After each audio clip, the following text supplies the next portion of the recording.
un département comme la SCG, tu as pris l'argent, tu as mangé, c'est toi qui fais maintenant les leçons de morale aux gens. À un moment, on se demande, mais où va le pays? Mais non, c'est pas possible. Il faut que... Monsieur le Président. Il faut établir les responsabilités. Monsieur le Président, je réitère. À l'heure où nous sommes là, vous avez besoin de gens qui sont à même de faire votre politique. Si vous voyez que quelqu'un ne fait pas votre travail, s'il vous plaît, virez-le. Mais pour ceux ça ne sert à rien de traîner avec les gens qui ne peuvent pas, les mêmes qui ont fait les mêmes choses, c'est les mêmes qui sont là, qui continuent à faire le... C'est pas possible. On va encore... Regardez un peu.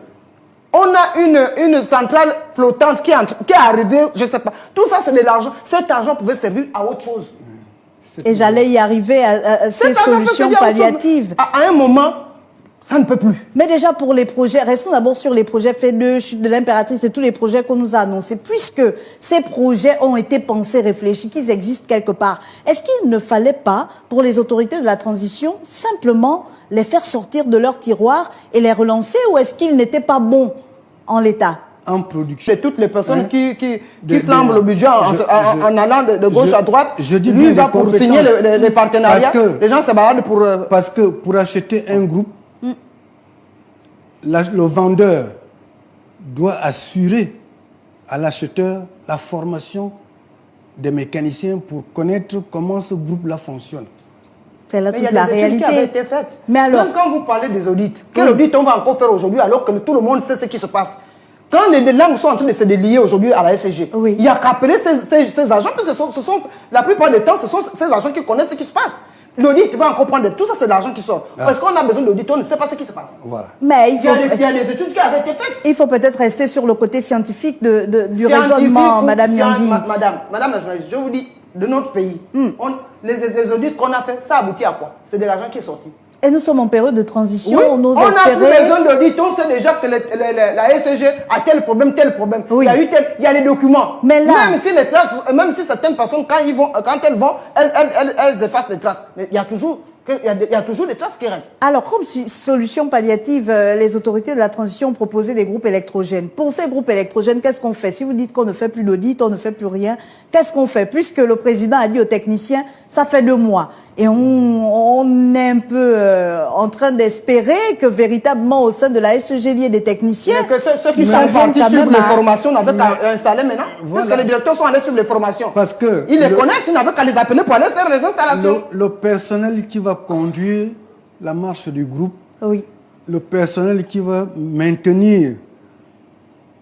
Oui, effectivement, parce qu'on parle de maintenance aussi. Du groupe, ne connaît pas le groupe, parce que chaque constructeur a sa technologie. Oui. Et si vous n'êtes pas un mécanicien comme moi, que moi je n'ai pas de moteur à choisir, je connais les moteurs. Donc ça veut dire qu'il faudra encore penser à former. Pendant ce temps, les Gabonais sont toujours dans le noir. Le président connaît les directeurs généraux qui sont allés sur la formation en lieu et place des agents. Qu'ils les appellent, ils viennent faire les installations, c'est tout. Mais pour essayer d'évoluer, Madame Nyangui. Non, on évolue, parce que s'il faut toujours sponsoriser pour la formation, alors que déjà l'argent avait été déjà sorti pour former c'est les directeurs généraux qui sont allés en lieu et place. Mais pourquoi ils doivent sortir cet argent qu'ils ont pris pour aller faire les formations pour former les autres? Bon, déjà, le président a réduit les directeurs au niveau de la SCG. Oui, donc, on pense qu'il y a certains qui ont été mis de côté.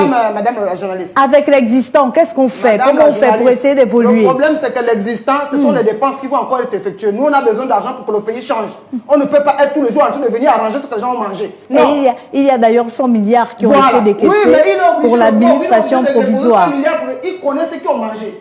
Il avait dit lui-même lorsqu'il nous avait reçu qu'il ne met pas les gens en prison parce que tout souvent il veut que les gens viennent vers lui rembourser. Qu'il appelle ces personnes, elles viennent rembourser. On est fatigué de nous souffrir, nous on souffre. On est fatigué, la population est fatiguée de... Et peut-être qu'on attendra un communiqué pour voir comment ces personnes vont rembourser.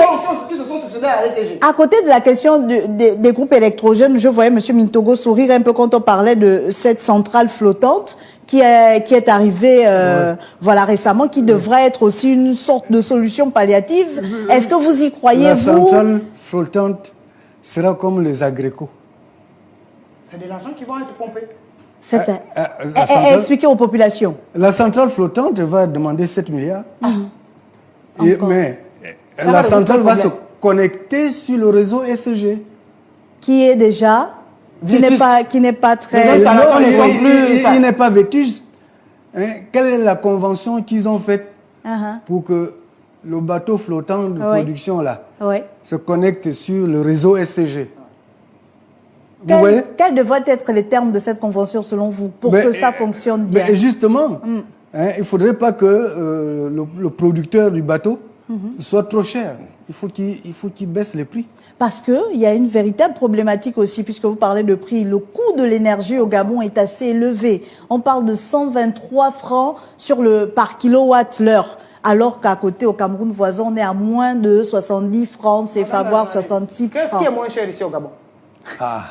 Qu'est-ce qui est moins cher? Je ne vous comprends pas. C'est la grande question. Tout est cher ici au Gabon. Même les produits qui sont fabriqués au Gabon. Mais quand même, Madame Nyangui, l'eau est assez accessible quand même. Accessible. Récemment, je suis allé payer un compteur d'eau. On m'a dit 230. Quand on ne parle pas du compteur, pour payer votre facture d'eau, c'est souvent moins de 10 000 francs. En même temps, on paye des taxes. Il y a la TCS, il y a la C2S, il y a tout ça, tous ces taxes-là. Mais l'électricité est relativement plus chère. Oui, l'électricité est plus chère. Vous-même, vous avez dit que par rapport à d'autres pays, ici, c'est cher. Oui. Donc, rien ne coûte moins cher ici. C'est pour ça que nous, les consommateurs, nous disons au président qu'il faut que les choses changent. Nous sommes fatigués. Mais donc aujourd'hui, Madame Nyangui, oui, on se plaint.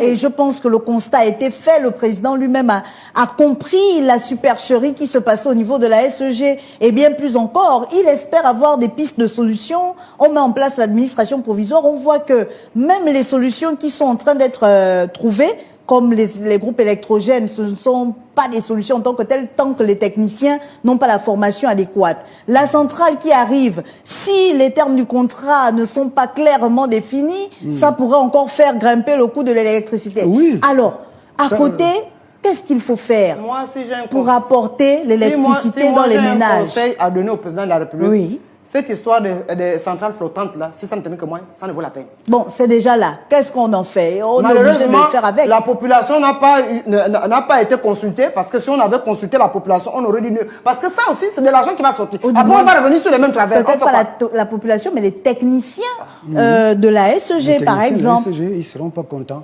Madame Nyangui, à votre avis, est-ce qu'il faudrait apporter la concurrence? Est-ce que la SEG a montré ses limites? Est-ce qu'il faudrait passer à autre chose?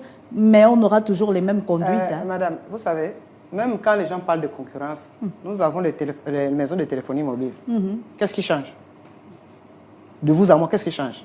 On a RTL, on a Gabon Télécom, on a ceci. Qu'est-ce qui change? Pour ne pas faire leur publicité. Voilà, pour ne pas faire leur publicité. Les prix sont toujours en hausse. Le consommateur gagne quoi dedans? Si ce n'est la perte d'argent, nous sommes sucés à longueur de journée. Moi, je ne vois la concurrence n'est pas la solution. La concurrence n'est pas la solution. C'est les mentalités. Et surtout l'investissement. Voilà. Les mentalités et l'investissement. Comme je disais tantôt, tout le temps quand je viens ici, il faut que les Gabonais apprennent à travailler avec amour pour leur pays. Il faut que nous soyons patriotes. Voilà. Si nous ne sommes pas patriotes, madame, on peut finir tout le français. Ça ne va rien changer. C'est comme je disais la dernière fois, on peut être... Les gens qui disent que pour gérer, par exemple, une administration, il faut avoir un doctorat, bien c'est du mensonge, tout ça, c'est du blabla. Même quelqu'un qui n'a pas appris, qui a le bon sens des choses, qui est patriote, il peut gérer une administration et ça va mieux réussir.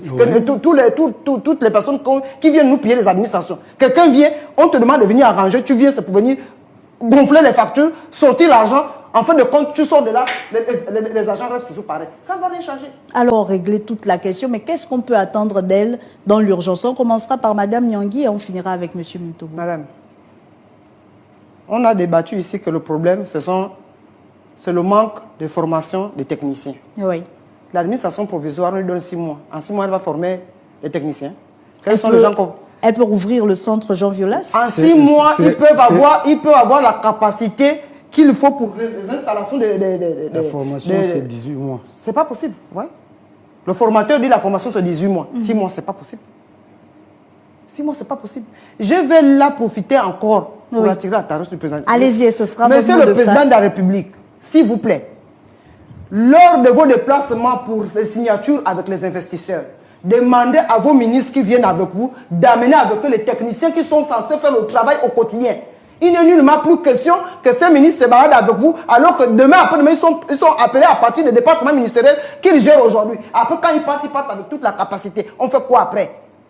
Voilà le problème de la SCG. C'est parce que c'est les directeurs généraux qui partaient en formation à leur place de techniciens. Aujourd'hui, on accuse des pauvres, alors que ce sont eux qui sont à l'origine des autres qui se passent. Le problème on ne peut plus continuer. Et je crois que ce n'est pas tombé dans des oreilles de sourds, madame.